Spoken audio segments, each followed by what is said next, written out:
Yeah, with my parents, they immigrated here from El Salvador, so it's I see their perspective of things, and then again I see the American culture's Right. perspective of things, and it's I don't know. For me, it's kind of caused me to be able to mesh them together to form my own like Yeah. views on things, and it's also helped me broaden my like my view, being able to put myself in other people's perspectives, in their shoes, and it's very. If you can remember that and keep it alive in you, you know what I mean? That idea that there are lots of ways to see something. Your parents' ways, your ways, somebody else's way, all of that.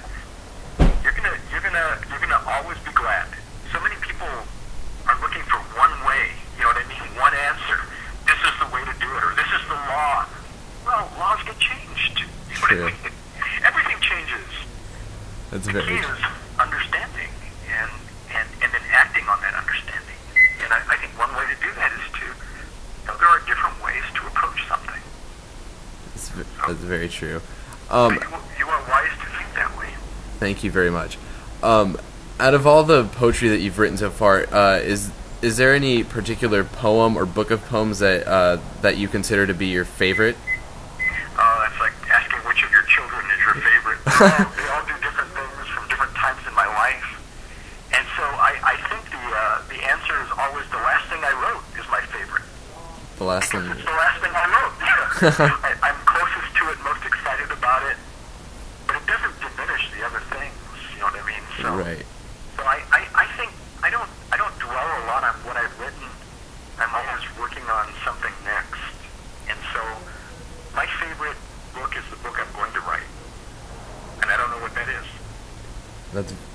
That's a very interesting way to put it. Mm-hmm. It's almost a saying like, the child that I can't really say that, but like the child that you will love most or have more I guess how do you say it, of a connection with, is the next one you're gonna have, I guess. Yeah, yeah.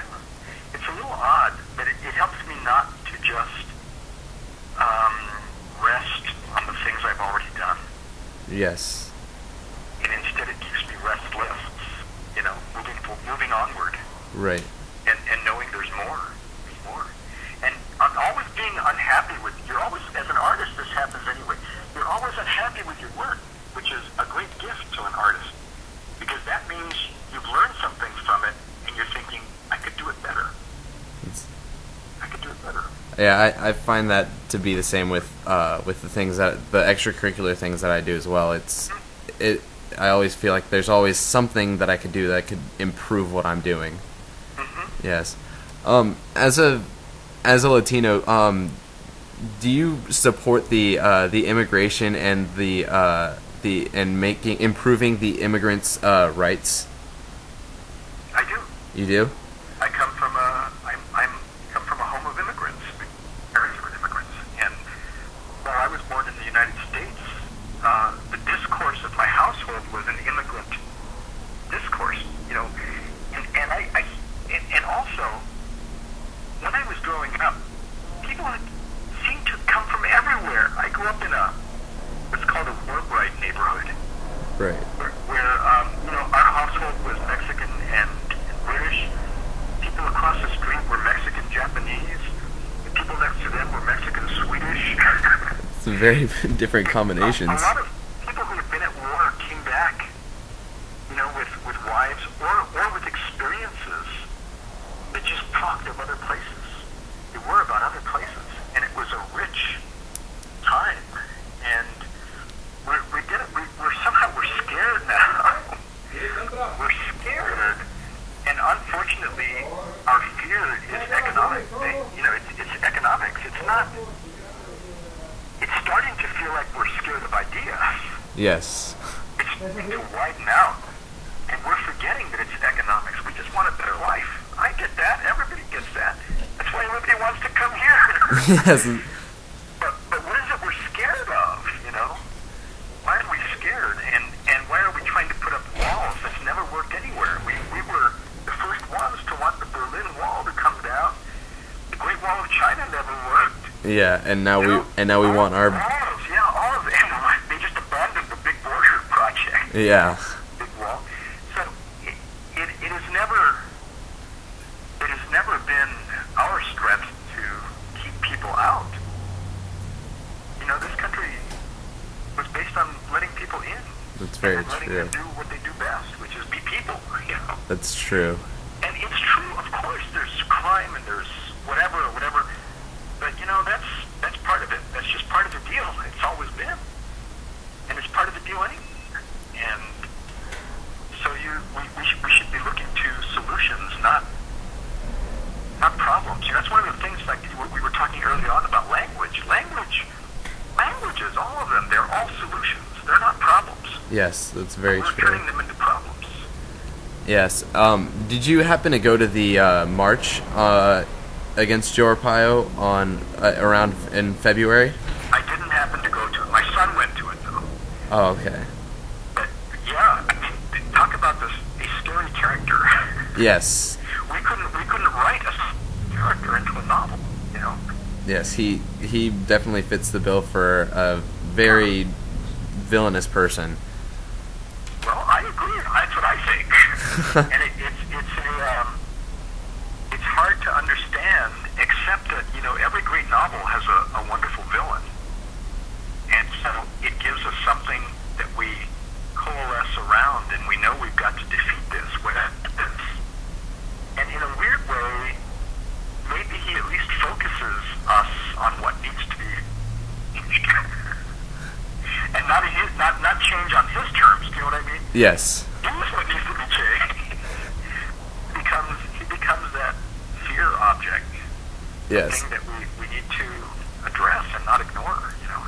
Yes, I know several families who are very terrified of him and do not like the way he treats the immigrants. Yeah. And it's ridiculous. I find it. It is.